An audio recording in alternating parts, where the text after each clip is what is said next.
Welcome, Donald. Welcome, everybody. We're here for Ching Conversations, looking into the month of July. And this is from the book by Smyth, Predictions for 2026. Let's do a quick kind of catch up from the end of June. It doesn't mean that the energy of the collective energy of July hasn't already crept in. Now, some people may say, oh, I'm still in the energy of small cattle, which is the last energy of the collective for June. Why don't we just take a quick discussion on small cattle so that people can decide, are they still in that or have they moved into another energy? I'm Donald Cowdry, and I'm here representing Hidden Path Human Design. And I love these conversations I have with Alice every month. And I so enjoy our conversations. I'm Alice Smith, and Donald and I are in this conversation together for the duration of 2026. It's been pretty interesting so far. What would you like to talk about in terms of what you've noticed towards the end of the month of June with small cattle? Just a reminder that small cattle is like taking small steps, but it's also being compassionate and building relationships with people. This is the second time we had small cattle in the year as well. So it's a second time to get to practice it. If you didn't complete on some of the inquiries that you'd started the first time, this gives you the time to integrate it more. At the end of June, you'll know the energy is shifting into July or wind when the persistence and gentle clarity take over, like a steady breeze dissolving fear and doubt until progress in every part of your life feels easy. You may not be there yet. There may be some small interactions that you're still dealing with from the end of June. It's not just a cut and dry, like July 1st just doesn't mean, oh, the energy shifted. Easy. It shifts for everybody when they're aware of it. That's right. And the energy we're talking about is the collective, the around us. And we're influenced by it. Sometimes it's hard to distinguish where some of the feelings are coming from. We think maybe something's wrong with us when in fact it's a reaction that we're having to the collective energy. And the whole purpose of our conversations, and I think of Eve's book on the predictions, is if you know the elements of each of the hexagrams that we're moving into that describe the energy currents, it gives you some opportunity to learn how to maneuver yourself rather than feel like you're a victim or why is everything breaking down and your world is all crazy, whatever. You can say, oh, that's what's happening because of this particular energy current that we're in. And the energy currents are defined by the hexagrams from the I Ching, the book of changes. So, under the second quarter collective energy check in, we're reflecting on April, May, and June. The first question, which is about reflection on your intentions and goals, is what opportunities have I taken to move towards the person I would like to be? What opportunities have I taken during this second quarter, April, May, June, to move towards the person that I want to be? And I think the fundamental question is, what is the person I want to be?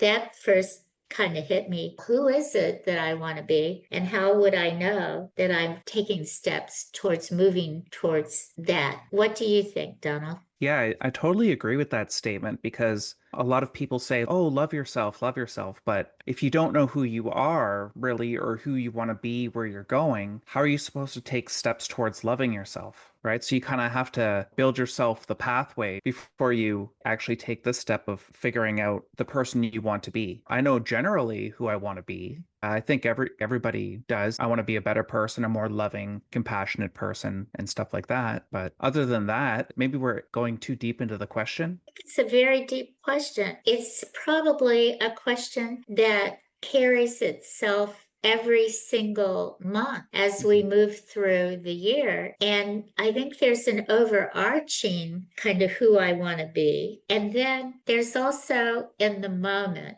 who do I want to be in terms of how do I want to react if there's a breakdown, like in the small cattle cracks appear? How do I want to be in relation to managing a breakdown that shows up? Mm-hmm. Do I just fly off the handle, be outraged and everything, and upset everybody around me? Is that who I want to be? Or do I want to be somebody who uses it as an opportunity, maybe to find a new service person in the neighborhood or to call and just get it fixed so that I can just move forward with grace? How do I want to manage things? But it's not a matter about control. It's like, how do I want to be reacting? And then my reaction influencing others around me. What do you think? So, based on what you said, the person I was kind of aiming to be is more relaxed and letting things come to me with clarity. My old self, I used to plan a lot, but then you don't leave any room for anything unexpected to come in. So then life Well, becomes a bit mundane. although having been a planner all my life, it's hard for me to let go of planning because it's like a roadmap. What is that old saying? If you don't know where you're going, any road will take you there, kind of thing. So you can go erratic back and forth all over the place, and then you end up wasting money or wasting your life force, your Mm-hmm. life energy. But on the other hand, you can plan it down to the gnat's eyelash. Mm-hmm. And like you said, it has to be totally structured. Run over people who get in your way Mm-hmm. or pick a fight or something with someone who appears to be resisting you because it's not aligning with your own specific plan. That's when you get carried away with planning. Plans are just plans. They're not a rigid structure. They are something you create. You create an idea of how you want it to be, and things change. That's like the book of change, right? Mm-hmm. That's what the I Ching is called, the Book of Change. The whole premise is everything changes, get over it. Mm-hmm. Learn to go with change. And if you're rigid on your planning, then you're going to run into a lot of trouble because the environment changes, prices change, inventory changes. Your taste may change by the time you get around to doing a project. What do you think? Yeah, for sure. You talked about a lot of things too. You have to be adaptable. So, what I've also found is if you're too comfortable, we're all creatures of comfort and we like a certain amount of comfort, but then there's no growth and there's no change when you stay set in your ways. What I mean by having too many plans is like if you have plan A and if plan A fails, you have plan B, and if plan B fails, you have C, D, E, and F.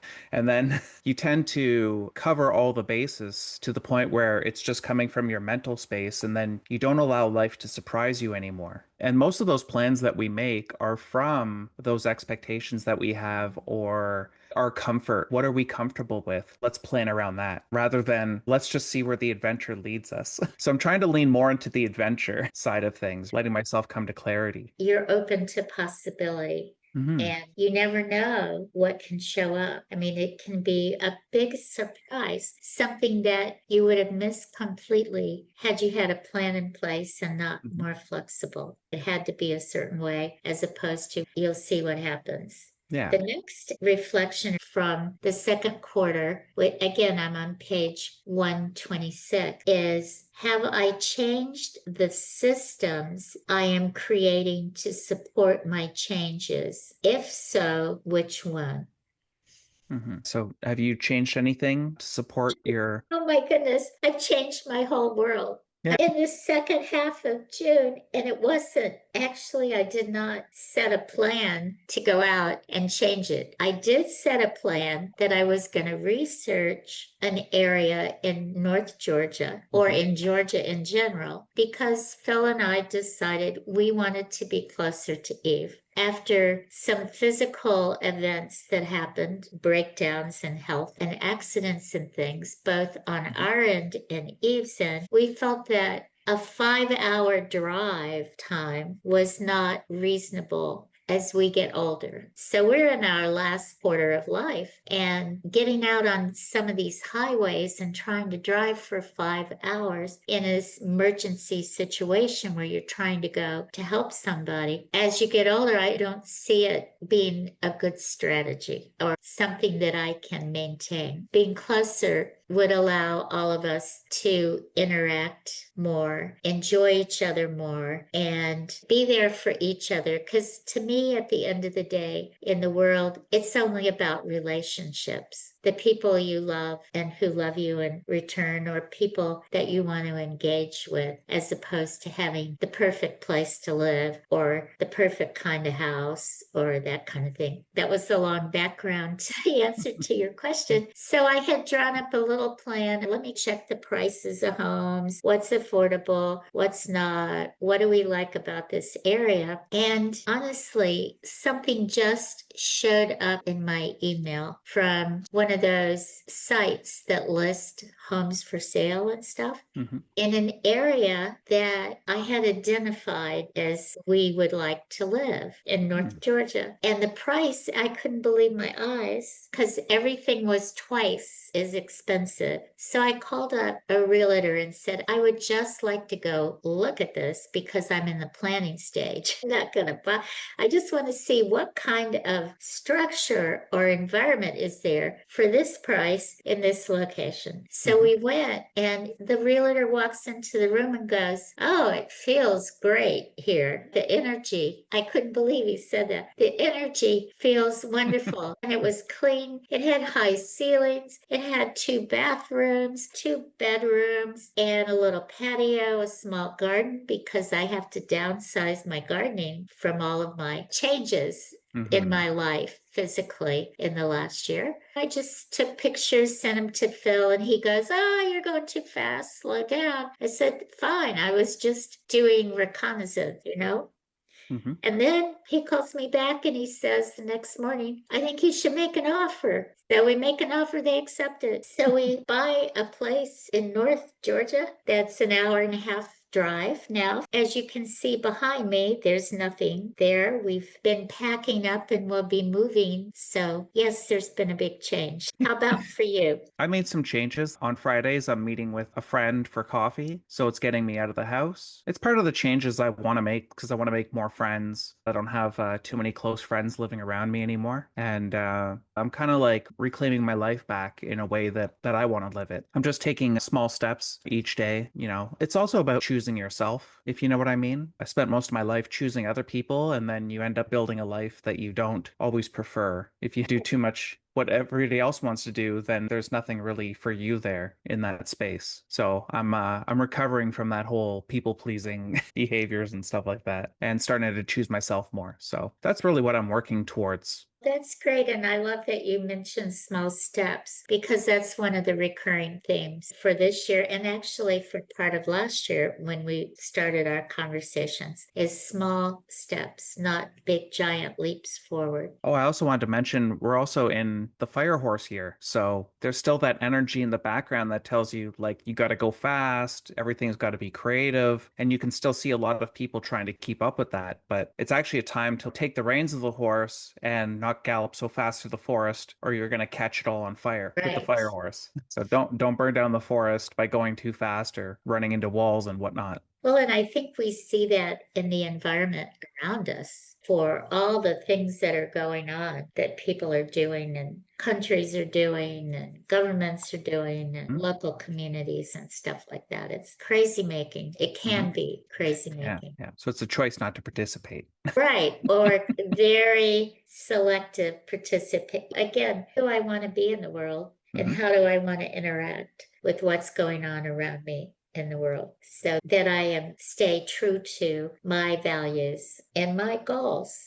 Yeah, sometimes people can pull you into whatever they're doing, and then you find yourself caught up in it, and you're like, how did I get here? Because I'm also learning about our nervous systems and how the people we live around are regulating our nervous systems too. So if they're unregulated, we become unregulated, and then you can get rolled into whatever's going on with them. If they're like worried about something and they're rushing to clean, and everybody's helping out to clean, and then you're like, why are we even doing this so quickly? What's the purpose? Is it cleaning or is it something else? You can lose the big picture for doing the little stuff. Always easy to get lost in the little details and miss the big opportunity or not get prepared for it in the way you should be or could be. I was going to ask if you wanted to shift into July. It's time to let All right. small cattle go. First, there are two hexagrams now for July. We're moving first into wind, and that is hexagram 57. What should we be thinking about in terms of the collective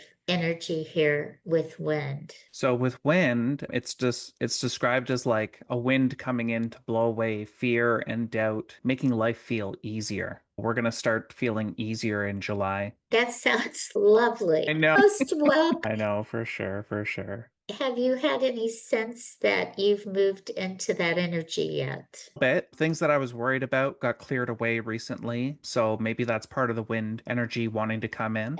And if we look at the movements of energy, they're the 6 movements which build the hexagram. The first movement is harnessing the power of integrity. How can you stay connected and grounded in gratitude for those who support you? So that was the first question. When you're in command of a situation, everything falls into alignment. So it's a period where things simply flow. I think you talked about the wind cleaning fear and doubt and stuff away, blowing it away, and having more of a sense of relief, right? Yeah, and also part of the first movement is the people you've influenced with integrity, they're going to be able to come and back you. There's going to be like a bit of a payoff with the friends or the relationships you've cultivated in the past few months. I Integrity. remember from other months a discussion that Eve put forward about selecting the people around you to who are truly supportive. And what would you say? Choosing the people that are around you. I tell this to a lot of people. Not everybody is for everybody else. You're going to be understood and heard by certain people, where other people, it's just going to go over their head or you're going to feel ignored, but they're just not really for you. So it's not a good or a bad thing. It's just to recognize who's really for you, who's taking the time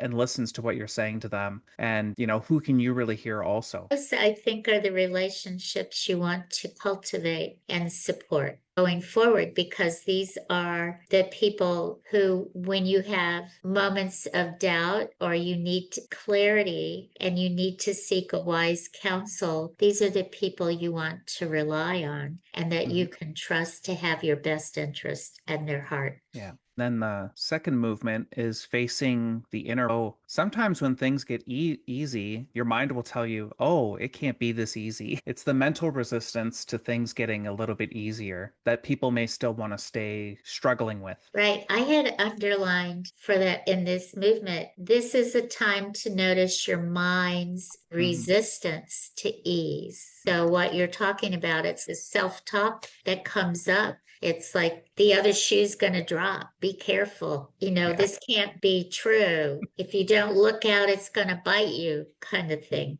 It's important because we've been under a lot of fire since last year and this year, throughout this year. There's been a lot of challenging energies, I'll call them, which promote a lot of growth. They also make you stronger and they're burdensome to push through. When the ease finally does come, you're like, what is going on here? What have I overlooked? It can't be this easy. Right. Something's going to come up. I've overlooked something. I'm going to pay. So the third movement, this is where there's effort that you put forward to release your self-doubt and fear. And that's always there, kind of lurking in the shadows. It does take work to reflect on that and work on overcoming the doubts and the fears. What would you say about that? I believe this is like recognizing the depth, how much you're going to need to put in to get the work done. That could also be a point of hesitation for some people if the work seems endless or too deep, like there's too much work. It's also a call to notice if it's a lot. And then I think movement 4 clears that away. You're going to notice it and then it's going to get cleared. Movement 4 is the energy is defined as resolution and release. So like you said, it gets cleared, it gets blown away. There was a special note at the end of movement 4, and this is on page 132 in the book, where Eve said, "We often disconnect from our bodies." Mhm. The question was, what does it feel like to be in the world in a body that's not overwhelmed by the Mhm. stresses of environment, work, relationships, and expectations? And I think she was talking about we hold the stresses and things, and that part of the release, the resolution and release, is to let go of the doubts, the fears, the overwhelm, not just mental, but Mhm. that we're holding tight shoulders, certain ways that we tense up and that we live and we think that this is normal for us, where it's not. How would it feel to Yeah. be more relaxed? What do you think? I think you need to put in, we learned in earlier months how to take care of ourselves. What are you doing to release that tenseness in your body that kind of builds up? Because your mind can be free of the worry and the fear, but then the body might still be holding on to it. So if you try to press on while the body's still holding on to that, it might be more of a struggle. So have a bubble bath, meditate, maybe going on a walk in nature. These are all things where you could get back in tune or help your body release whatever's going on. Drinking water. Yeah. And didn't we talk some about grounding? Right. Could you say a little bit about that? Grounding is basically, for anyone who's new or doesn't know about grounding, it's putting your bare feet on the earth. And some people even use a grounding sheet at night, which is plugged into the ground wire in the home electrical system. Or sometimes people even plug it in outside and run it through a window into their home. But it just releases all, because we're all electrical beings. It's funny how we think of electricity just like lighting and the power of our computers and phones and whatnot, but we're also electrical beings. Part of this is proven by you can rub your feet on a carpet and give someone a nice shock, right? So you can store that kind of like static electricity in your body too. So the movement 5 for Mhm. wind, faulty starts and course corrections. Yeah, and then a good line that Eve mentions is this is not failure, this is feedback. Don't get frustrated, don't throw yourself into that mental prison. Just take it as feedback. Oh, okay, this isn't working this way. We need to just adjust here or there to make it work. It's just course correction. That's such a great line that you bring out, because we could carry that with us for the Mhm. rest of the year. Breakdowns happen, mistakes happen. And like you said, it's not a failure or punishment. It's feedback, having all kinds of cascade of negative thoughts, which generate stress hormones, which generate all of the fight and flight kinds of activities, which bathe all our cells in toxic chemicals. It's a very simple approach, but I love that you brought that up. It's not failure, it's feedback. And then the movement 6, which in the hexagram, the sixth movement is traditionally a warning. The I Mhm. Ching is giving a warning. And this is the warning of fear. So, what would you say about movement 6, about this fear? It's about not turning away from doing the inner work. When things are not working around you, there might be something to make slight adjustment to inside of yourself. And one thing I wanted to mention about fear is just the absence of understanding. Like when you don't know about something or have enough details about it, then you might fear what it is. But once you understand something, you're no longer afraid of it. Like you see, the lion tamer is not afraid of the lion because the lion tamer knows all about lions, their behavior, their mannerisms. But an audience member probably wouldn't want to be in the cage with the lion because they don't know. They'd be terrified, Yeah, right? so it's just the absence of understanding. But if the audience member was like a lion fanatic and knew everything about lions, they might be okay with being in there. Okay, so here's one reflection that I liked for last movement, which ends when, is what fear still narrows my vision or choices? So, Mhm. what is that specific fear? Does anything come to mind for you? Yeah, but I've been working with it a lot. It's the fear that things won't work out. I'm a big worrier. I've been working with that. It's like, okay, well, don't worry because it's about working with what I'm doing in every moment rather than worrying about the future of things. So there's a lot of uncertainty in my life right now and worry comes up. But as long as I maintain that if I'm doing the right things each and every day and I'm showing up here and there, things will eventually pan out. I mean, you can't stay in a crisis situation forever. And how about yourself? I fear making a big mistake, making a decision that affects the lives around me, like this move back to North Georgia to be closer with Eve, that I've overlooked some critical bit of information that's going to have a huge impact, going to wipe out our finances, or going to be a disaster in terms of the choice, that kind of thing. And that crops up occasionally. I replay what are the elements of the choice that appealed or that seemed to include everybody, that would make it for everybody, not just for me, for where we are in our life cycle, what we want to do with our time and the energy that we have. Just to go through it again and say that's still valid and that's still valid. And if that doesn't work out, if X doesn't work, I can do Y, and it's going to be okay. So that's how I've been handling that fear. Yeah, and also you can even ask yourself, what's true about the fear I'm having? Because then that leans you back into things that you could possibly do to prevent it. And if there's nothing you can do to prevent it and it would be like a total fluke that would happen, well, you can't blame yourself either. It's funny how we're never afraid of getting it right. So what you choose now, so it's invalid in 6 months. So what? There's something else that's more interesting or that's right, and you just make the adjustment.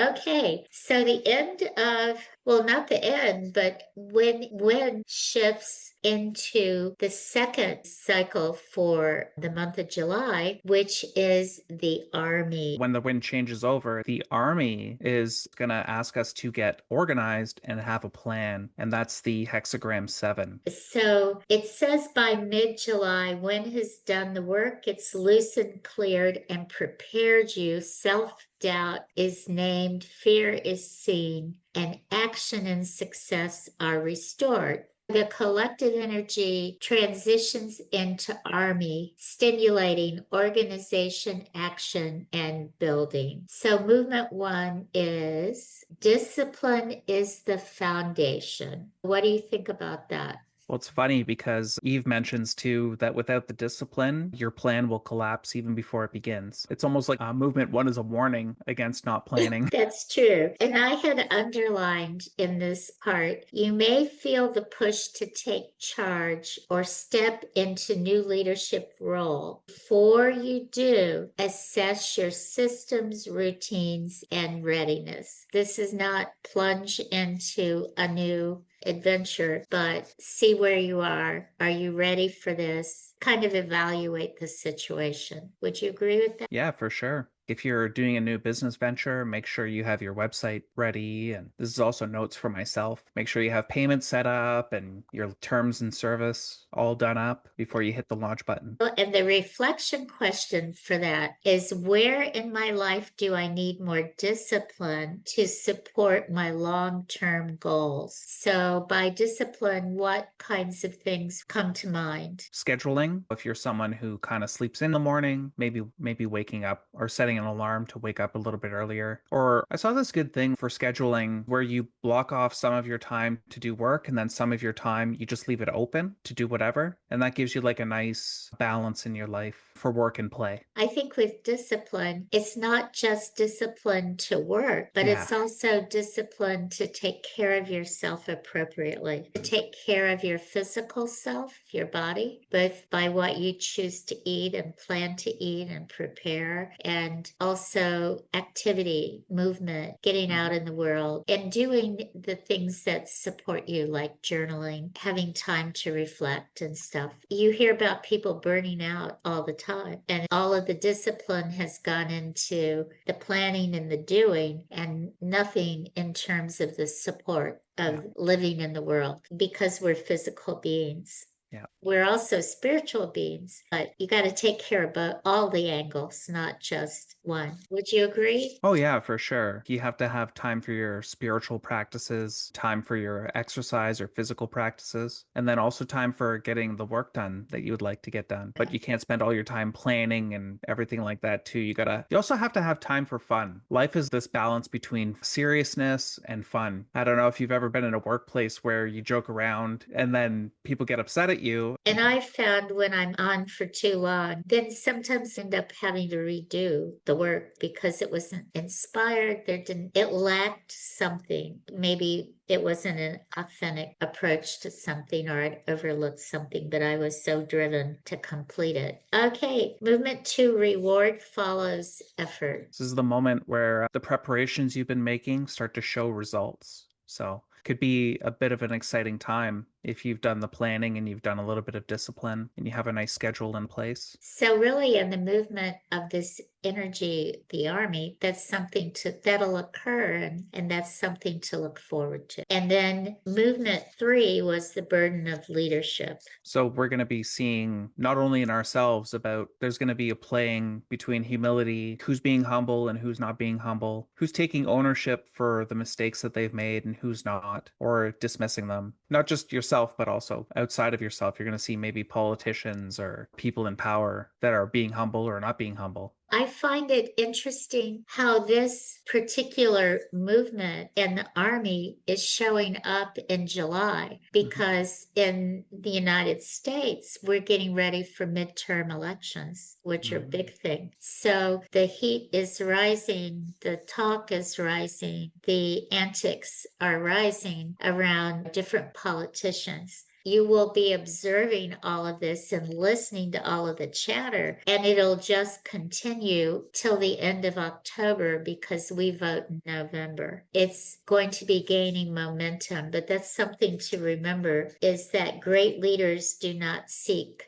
comfort, but clarity. We need to be discerning peoples who are aspiring for leadership roles. Are they being authentic with what they're speaking about? Are they being compassionate towards certain groups or whatever or not? These are all factors that are going to determine if they're going to make a good leader or someone who you may want to vote for or not. And are they lying about the impact and the economics of what they're proposing? Because I think people can put on a good talk about things, but the numbers don't line up.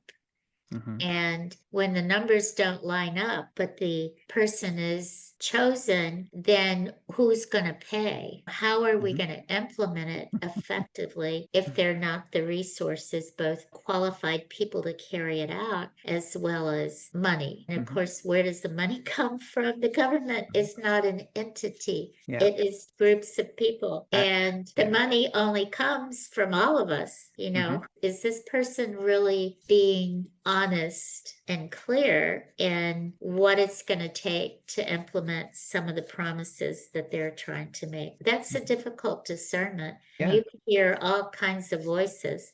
Something interesting to know about government is no government actually makes money. That's something to think about. So the money doesn't come from nowhere. It either gets borrowed against the heads of everybody in the country, or it comes up in taxation. They have no other, it's not like the government sells a product or anything like that where they make an income. They're only spending. They're only an expense. So movement 4 is a strategic pause, and Eve calls it a recalibration. Again, it's not a failure. It's a recalibration. Yeah, it's just a moment to take a stop and say, okay, are we going where we want to be going? Is the leadership going where it wants to be going? Because when we move to Hexagram 7, we move into a hexagram about leadership. The army is all about leadership. Leadership and movement of a collective. Right. And then that goes into movement 5, which is merit over favoritism.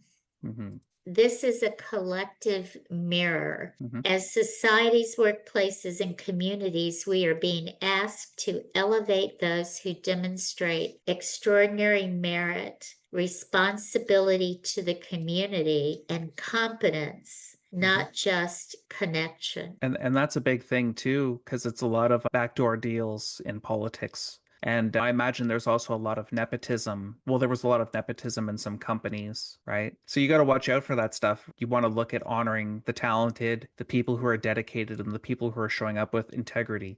The last one, which is usually a warning, but the way it's written sounds more like a prediction. The strength of allies. So the final movement reveals the reward of all of your earlier efforts. And it's a reminder that collaboration amplifies strength. Yeah. And again, it's the allies that you have and that you've built around you and the collaboration among the group. I found the warning in this movement was a warning about using force. So it'll be something to be aware of. Am I using force to push my agenda? Are other people using force to push their agendas or their plans? One of the reflection questions, who are the hidden gems I can connect with right now? It's an opportunity to think beyond the circle you've already developed. Who has shown up as a hidden gem that you could connect with? So the closing thoughts are: the wind began clearing self-doubt and restoring flow. The army completes by channeling the clarity into purpose. For the collective,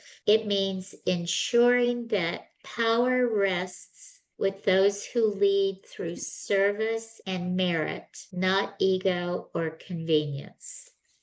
This is an important month, July, because it's building the foundation for the rest of the year. Structure, accountability, and courage in motion. So the I Ching reminds us the true leader is not the loudest, but the most steadfast in purpose, clarity, vision, and compassion. Things to think about, because we're moving into really the rest of the year from a political perspective here in North America, at least the United States, all the run up to the November elections, which is almost the end of the year. This is an important time and a good time for us to be reflecting, both for who do we want in our community and what do we want for our community, as well as who do we want to be in the world. Can you tell us how we'll know the energy is changing? So we'll know that the energy is shifting because you'll hit a bit of a setback that kind of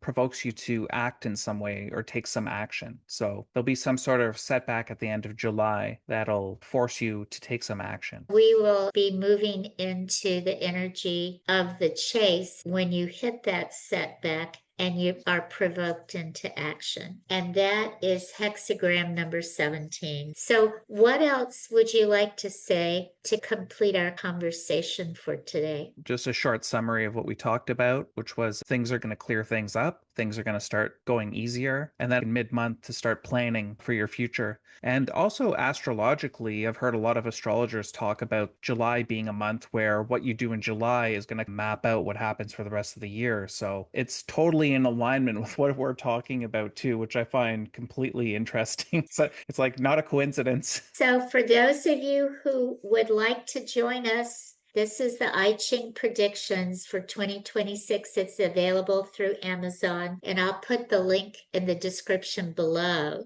And I would like to point out that both Donald and Eve Substack accounts, and Donald, your Substack account, what do you call it? It's a Hidden Path Human Design. You can find me on Substack by searching that up. What I'll do is put a link to his Substack. And also, Eve has a Substack account, Sanctum with Eve, and I will put a link to her Substack account. And just a reminder that every month at the beginning of the month, Eve has just a mini, maybe 5-minute, 6-minute conversation that's posted on this channel about what's coming for the month. I will put last month to this month's talk that she's given. Usually it's only 5 or 6 minutes. So lots of resources. Remember, I Ching Conversation, Book of Change. Change is inevitable. So join us again next month, and we will be talking about the August energy. Thanks for being here, Donald. I appreciate the conversation with you. And thank you as well, Alice. Awesome conversation. Have a great month, and we'll see you again soon. Bye.